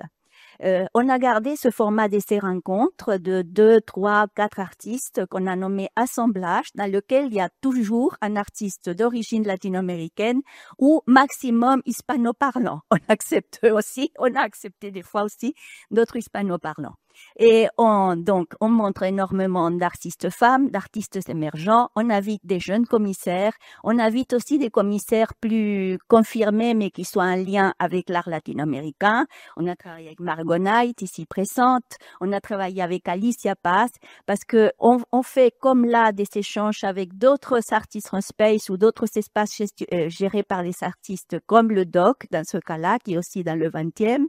On a aussi ouvert nos portes à des partenariats, comme avec l'IESA, qui est l'école des curateurs, avec l'INSA de Limoges, avec, il faut que je vois mes lignes parce qu'il faut pas que j'oublie des gens, mais bon, je pourrais pas nommer tout le monde.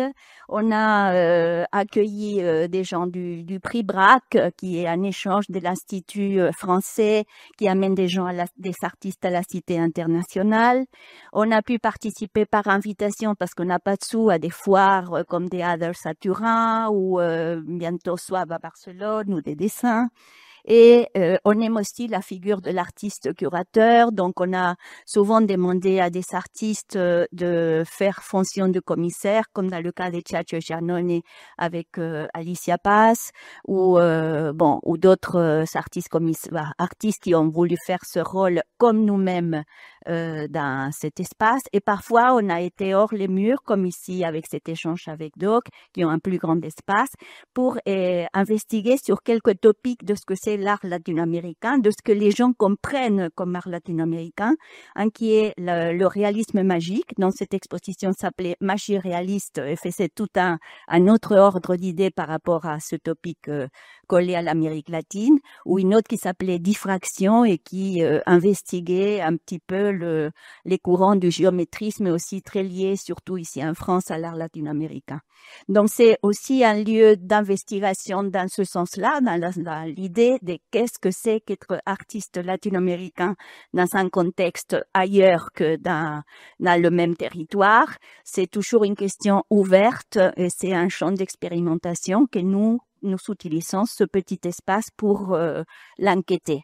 Je n'aurai pas de conclusion à vous donner aujourd'hui ici. Et c'est un lieu qui est aussi ouvert à des performances et qui, je voulais vous dire 2 mots, c'est que tout ça s'est fait à la bonne volonté, de façon bénévole, sans subside, et que c'est des fois ces partenariats avec des institutions ou qui nous permettent de payer le loyer parce que c'est pas un lieu qui est donné non plus, c'est un bail commercial.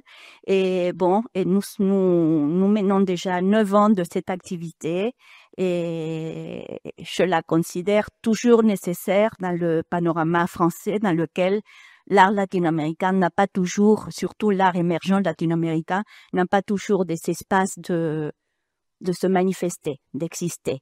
Donc, voilà la lutte.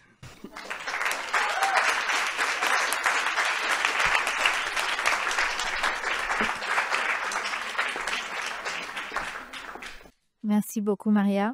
Donc, dernière présentation, Eric Ricardo et Sergio Pinzón, qui nous viennent de la Colombie. Donc, Eric est directeur artistique et fondateur de l'agence The Norm, qui représente des artistes queer. Et Sergio Pinzón est artiste et activiste LGBT. Entre tous les deux, ils vont vous présenter un nouveau projet qu'ils ont de créer une fondation Puentes, un projet de résidence artistique pour les artistes queer en France.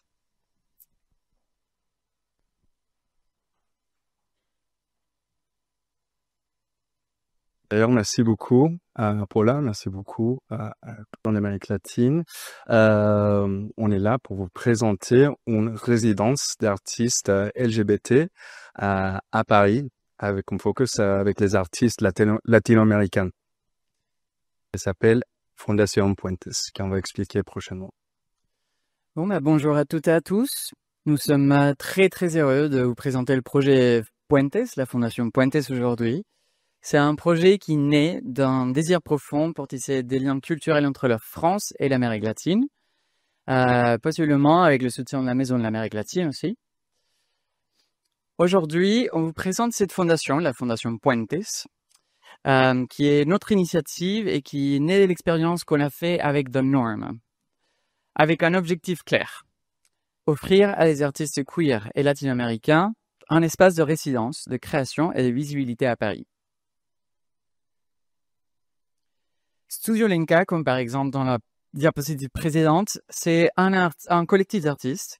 Et nous aussi, on veut offrir à d'autres artistes comme eux la possibilité d'être vus, entendus et reconnus. C'est un pont entre les scènes culturelles du Sud global et la France, un lieu pour faire émerger des voix puissantes. C'est moi. Donc, moi, je m'appelle Eric Ricardo, je suis colombien-américain, je suis en France depuis 7 ans et je suis un activiste LGBTQ et je suis passionné avec l'art contemporain et l'art latino-américain et ma communauté. Donc, The Norm, c'est un projet que j'ai commencé il y a 3 ans et c'est un projet qui est plus concrètement, c'est une agence de conseil et stratégie. On fait un point entre les marques et les instituts culturels pour donner visibilité à les artistes LGBT émergentes. Et la majorité de nos artistes sont 70% des artistes latino-américains. Comme moi, je me présente à vous, je suis Sergio Bonilla Pinzón, je suis un artiste queer et latino-américain, plus spécifiquement venant de la Colombie. Il y a 6 ans, j'ai choisi Paris pour m'épanouir comme artiste queer et latino-américain. Et aujourd'hui, j'essaie d'incarner le rôle de directeur artistique de la Fondation Puentes. Mon travail explore le monde souvent refoulé de désirs et où mon identité queer et latino-américaine joue un rôle central. J'ai exposé déjà plusieurs fois à côté d'Anorm. Et cette collaboration m'a permis, c'était de créer, de me faire connaître, mais surtout aussi de me sentir soutenu, parfois dans un monde artistique un peu trop fermé. Ayant vécu à Paris comme artiste queer, je souhaite à mon tour ouvrir cet espace de liberté et de création à d'autres voix qui en ont besoin. Nous voulons que Paris devienne la nouvelle capitale de l'art queer. Pour ça, on veut accueillir des voix et récits encore trop invisibilisés. À Puentes, on se pose 3 questions importantes et on veut poser les mêmes questions aux artistes au moment de postuler. Une de ces questions, c'est comment votre identité queer et vos origines façonnent votre travail. Cette sélection d'artistes se verra à travers un processus d'appel aux artistes où ils vont nous transmettre son CV, son portfolio, une lettre de motivation et des recommandations. Et les artistes, ça c'est par exemple ce que nous voulons avoir comme artistes et comme œuvre d'art réalisée ici à Paris. Pour ces artistes, cette opportunité avec Puentes, c'est une opportunité rare. Nous proposons 1 an de programme, nous proposons 2 mois de résidence par artiste, donc 4 artistes invités par an, avec 4 événements d'exposition et une grande exposition collective à la fin. Mais c'est surtout pour les artistes du temps, en lieu et des ressources pour créer librement sans devoir se justifier. Nous voulons aussi former une diaspora d'artistes et une communauté collaborative pour mieux intégrer les artistes dans le milieu français, leur donner un mentorat. Parmi ce panel, par exemple, il y a Lucas Goubert qui a exposé aussi avec The Norm. Donc, The Norm, actuellement, on fait des expos tous les 2 mois à Paris, au Mexique et à Madrid. Et de plus en plus, on est sollicité par des artistes par tout le monde, mais spécialement dans l'Amérique latine qui ont envie d'avoir l'opportunité d'exposer à Paris. Donc, l'année dernière, on a fait 6 expositions et que c'était un enjeu très important. C'était que la communauté LGBT africaine est venue nous voir et nous a proposé une exposition dans le foire d'art ACA, also known as Africa, dans le cadre du temple. Donc, c'est aujourd'hui qu'ils ont besoin de vous, ont besoin de votre soutien, ont besoin pour que la Fondation Puentes devienne une réalité. Nous avons besoin des partenaires avec des visions. Nous avons concrètement des alliés.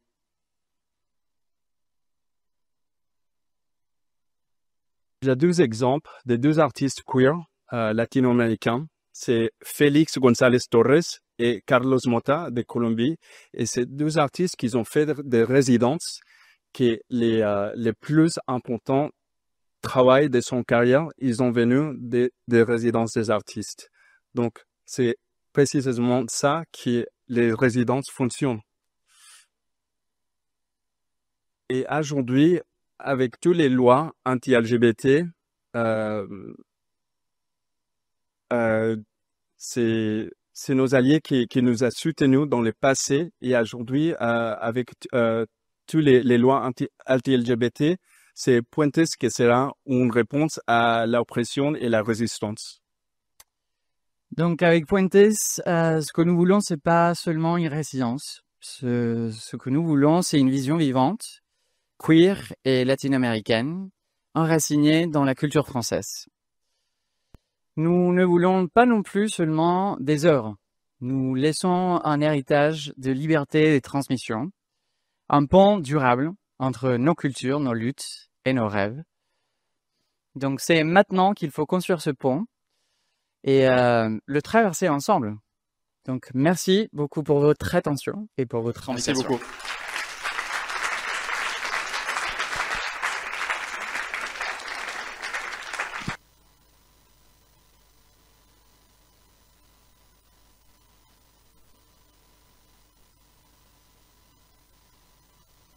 Hello. Bon. Donc, j'appelle tous les artistes et les personnes qui sont intervenues sur scène. On va faire un petit moment d'échange. On peut encore les applaudir, oui. Bravo, bravo. Vous avez vraiment réussi l'exercice qui n'était pas simple. Donc, si vous avez des questions, n'hésitez pas, c'est le moment.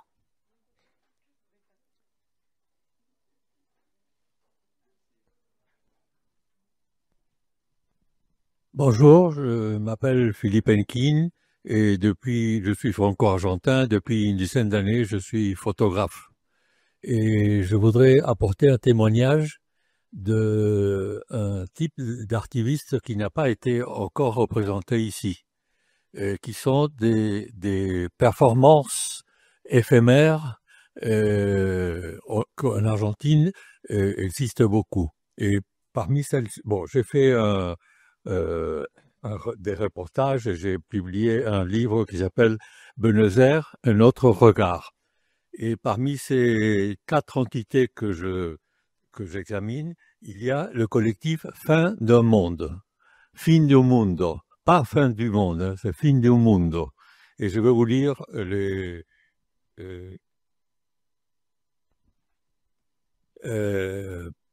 depuis le début, nous nous sommes proposés de construire un collectif dans le but de réaliser des interventions urbaines au contenu fortement politique, mais en utilisant un langage différent, à partir de la poésie et toujours avec les corps en action, généralement dans des espaces publics.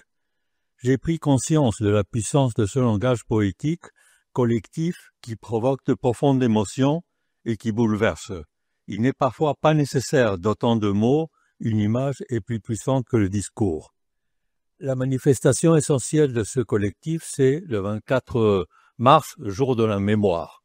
Et pour cela, ils font une performance. 3 semaines avant, ils commencent à faire des répétitions. Ils convoquent des gens et il y a 200 personnes qui participent, qui la plupart ne se connaissent pas et ils ne sont pas forcément des artistes.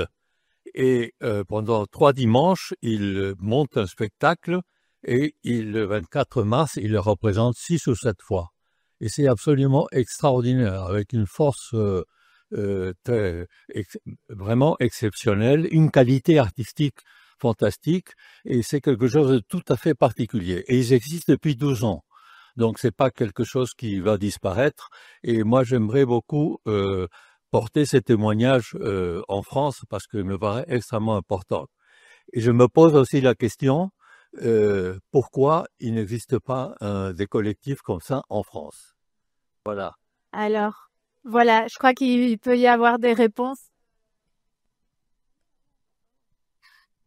Non, parce qu'ils vont me faire nommer des collectifs. Mais heureusement, l'activité des collectifs existe aussi en France. Autour, bien sûr, même ce qui a présenté, voilà, c'est toi qui vas. Mais heureusement que le collectif existe aussi en France. Si, mais regardez, vous avez eu la présentation de Gudugus. C'est ce qu'il fait. Question? Bonjour. Quand on peut lire art latino-américain contemporain, on peut penser immédiatement tous les panorames artistiques. Ça veut dire la danse, le théâtre, la musique. Mais aujourd'hui, on assiste basiquement à l'art visuel. Bien, question. Il faut définir ou bien redéfinir les concepts de art engagé, en conséquence, artiste engagé, parce que qu'est-ce que c'est engagé? On peut penser peut-être être occupé par rapport à une tendance, un courant idéologique ou bien politique. en face de l'art ou artiste engagé, peut exister aussi l'art pas engagé, non engagé, et en conséquence, l'artiste non engagé. Je donnerai pour finir 2 exemples. Jorge Luis Borges, dans le territoire de la littérature, tout le monde a dit que c'est un artiste pas engagé. Et, par contre, dans le même territoire de la littérature, Gabriel García Márquez, tout le monde sait que c'est un artiste engagé. Et par contre, finalement, mon compatriote Mario Vargas Llosa, on peut dire que si c'est un artiste engagé, mais en autre origine. Alors, comment on peut redéfinir s'il existe un artiste pas engagé et un art non engagé?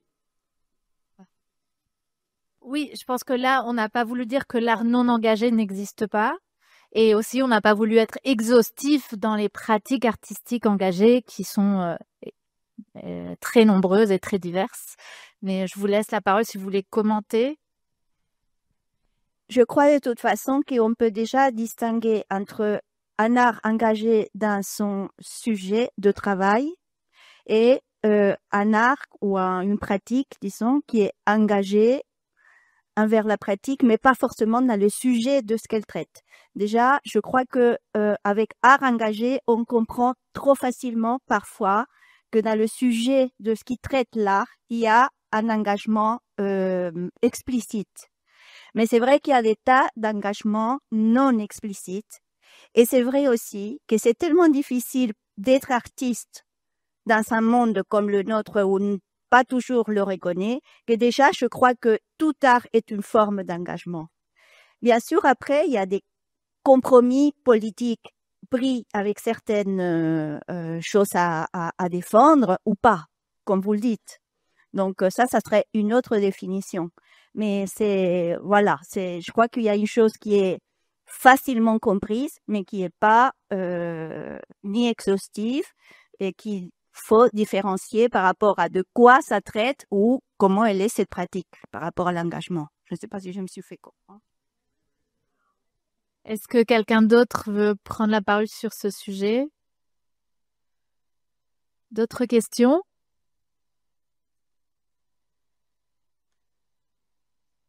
Il y a tellement à dire sur votre engagement, parce que c'est vrai que nous, on est venu vous chercher en disant on va parler d'art engagé, et peut-être les uns les autres, vous concevez pas vous-même comme artiste engagé. C'est des conversations qu'on a pu avoir avec Camilla, par exemple, sur le sens de ton engagement, et qui n'est pas vraiment politique, mais qui est quand même dans une résistance à un modèle social. Tu veux peut-être en dire un mot? Oui, en effet, engagement, souvent, on le relie à un engagement politique, avec une prise de parti, avec les notions de lutte. Et disons que dans mon travail qui est plus méditatif, ce que je revendique, c'est plus la non-résistance, disons, la non-lutte, mais plutôt un retournement de sens vers soi-même et voir comment, par une pratique artistique, on peut s'auto-réguler et auto-réguler son système interne, ce qui permet d'être en harmonie avec l'environnement extérieur. Donc, est-ce que c'est engagé ou pas engagé? Je ne sais pas dans le sens politique du terme, mais dans le sens d'une recherche approfondie dans cet alignement entre la nature, la culture, le corps, l'esprit, etc. Je pense que on peut parler d'engagement, oui.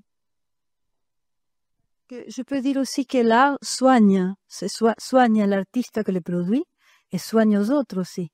Donc l'art, je ne sais pas si ça s'appelle engagement, mais là, elle a ses volontés de soigner. Donc déjà, c'est une sorte d'engagement.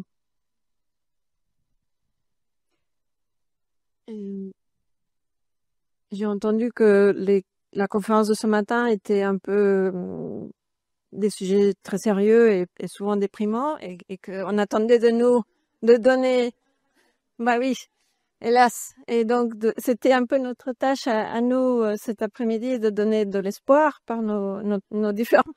Et cet aspect de soignement, de cicatrisage, voilà. Donc, en tout cas, ça fait partie de notre lutte. Je pense d'essayer de l'optimisme génère de bonnes choses en général. Non, pas du tout. Je l'écoutais. À dire. Je pense très franchement que nous vivons un moment qui est un moment assez crucial, on va dire, pour l'art engagé. Donc, question très sérieuse du monsieur. Par exemple, la Fondation Puentes s'engage à ouvrir un espace, à ouvrir des ponts, précisément à construire un pont. Je pense et je dis que la situation actuelle, au niveau global, commence à devenir de plus en plus tendue. Et ça, c'est ce que nous voulons quand même transmettre, je pense qu'à travers plusieurs pratiques, plusieurs manières de penser aussi, de s'engager, de créer et de donner des espaces nouveaux, en fait, à ces voix, à ces luttes et à ces identités. Donc, je pense que chacune des présentations a été merveilleusement engagée, pour ne pas dire des choses bêtes, mais je pense que l'art engagé a une place importante et c'est pas une question de savoir ce que c'est l'art engagé et ce que ne pas de l'art engagé, mais plutôt d'ouvrir des espaces de conversation, des espaces de pont et voilà, je pense que c'est ce qu'on est tous en train de faire aujourd'hui avec nos luttes. Voilà. C'est très beau ce que tu dis.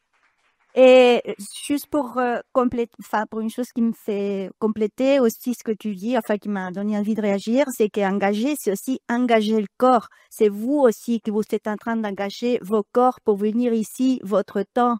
Les gens qui viennent à nos endroits, qui vont voir nos expositions, c'est eux aussi l'engagement. C'est cette présence physique, c'est ça qui maintient aussi que l'art soit vivant, qu'il existe encore de son droit pour nous réunir, pour être ensemble devant la pensée de quelqu'un d'autre. Et ça, c'est un vrai engagement de nous tous. C'est pas seulement nous, les artistes, eux, les organisateurs. C'est l'engagement de tous ceux qui font l'art. Ceux qui le font, ceux qui le reçoivent.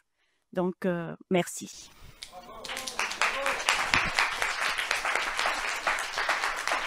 Et aussi, avant de finir, je pense que toutes les personnes qui sont parlées aujourd'hui, ils ont posé des questions. Ça veut dire, c'est une art qui pose des questions. Et l'engagement, c'est ça, c'est se poser des questions. Très bien. Fallait les lancer un peu. Je vais juste compléter, mais effectivement, si on regarde la politique aujourd'hui et comment est dirigé le monde, je pense que les artistes, ils ont un rôle essentiel à jouer. Et il va falloir aussi que les artistes s'investissent encore plus pour transformer ce monde, parce que là où la politique échoue, je pense que les artistes peuvent arriver à transformer cette société en apportant des nouvelles utopies, des nouvelles possibilités. Et il faut toujours avoir confiance en les artistes. Mais les politiques n'aiment pas les artistes parce qu'elles jouent le rôle de contre-pouvoir là-dedans. Et elle remet en cause en fait des pouvoirs qui sont établis, qui sont là en place depuis des années. Donc on est là aussi, on a ce rôle, je pense, essentiel pour déstabiliser les pouvoirs en place, les remettre en question, et puis trouver aussi de nouvelles réponses à travers l'art, parce qu'on est aussi, on a la possibilité de transmettre des idées à travers notre art, parce que tout le monde n'a pas la capacité de faire ça, malheureusement, mais je pense qu'on a une responsabilité. Et elle est là et il faut s'en l'accaparer.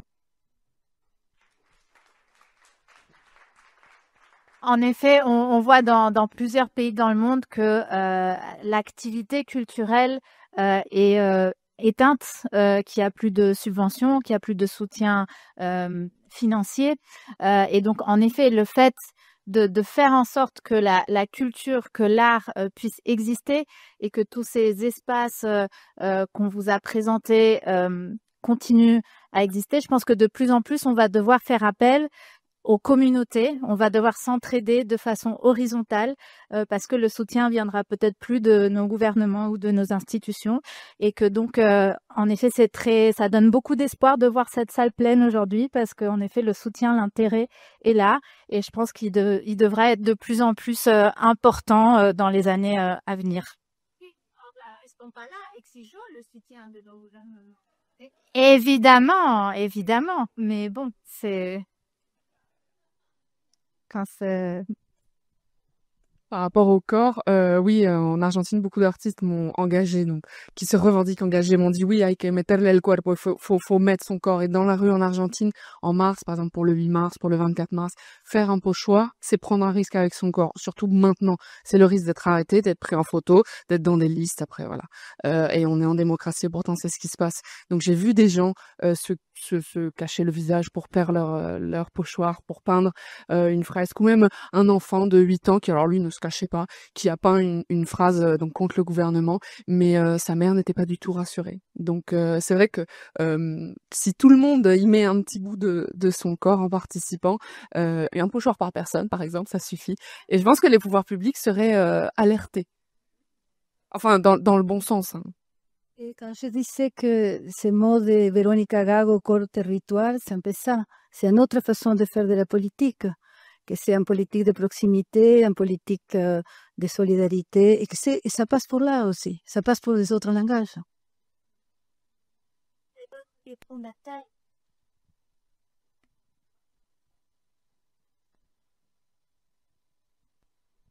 Bonjour, je suis Lily Mejia de République dominicaine. Je suis artiste et étudiante d'art plastique ici. Désolée si mon français c'est pas parfait. Je vais essayer le plus mieux que je peux. C'est plus pour ajouter à ce qu'on parle maintenant sur l'art engagé et être artiste engagé. Je veux dire que c'est bien de comprendre que toute existence est politique, donc toute existence est d'être engagé. Et c'est bien d'être conscient de ça, parce que n'importe si tu choix d'être engagé ou pas engagé, c'est un choix et en même temps une action politique.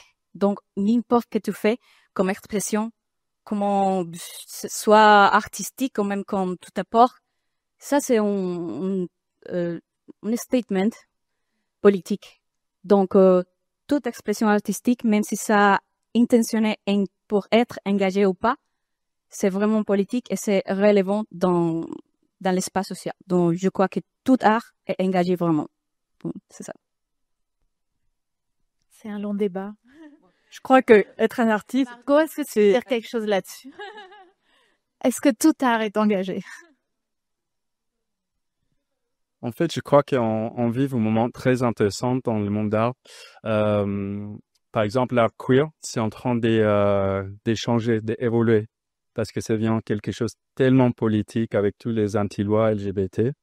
Donc, en ce moment, même si c'est en crise, c'est un moment très intéressant pour l'art LGBT, parce qu'on est en train de définir les nouveaux arts queer, les nouvelles plateformes, les voix, les discussions, ils sont changés. Dans les années 80, l'art queer, c'était l'activisme contre la sida.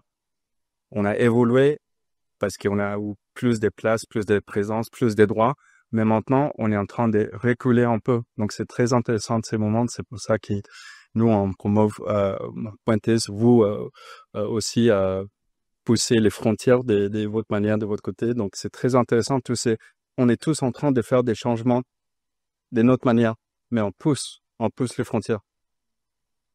C'est très intéressant ce que tu me racontais l'autre jour, où justement, peut-être il y a quelques années, l'art queer parlait de visibilité, d'amour, de célébration, et que les images et les représentations qu'on voit peut-être dernièrement sont beaucoup plus obscures et oui, un peu noires, un peu angoissantes.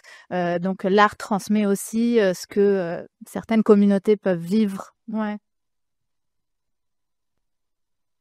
On va devoir arrêter. On a compris que l'acte de créer est un acte risqué.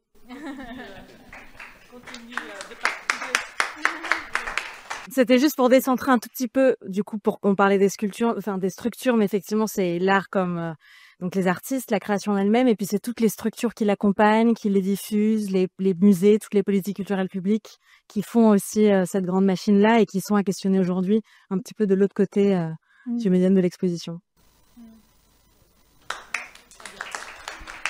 Très bien dit. Ben, sinon, on peut continuer à parler, mais autour d'un petit verre. Merci à tous. Merci à tous. Merci à tous.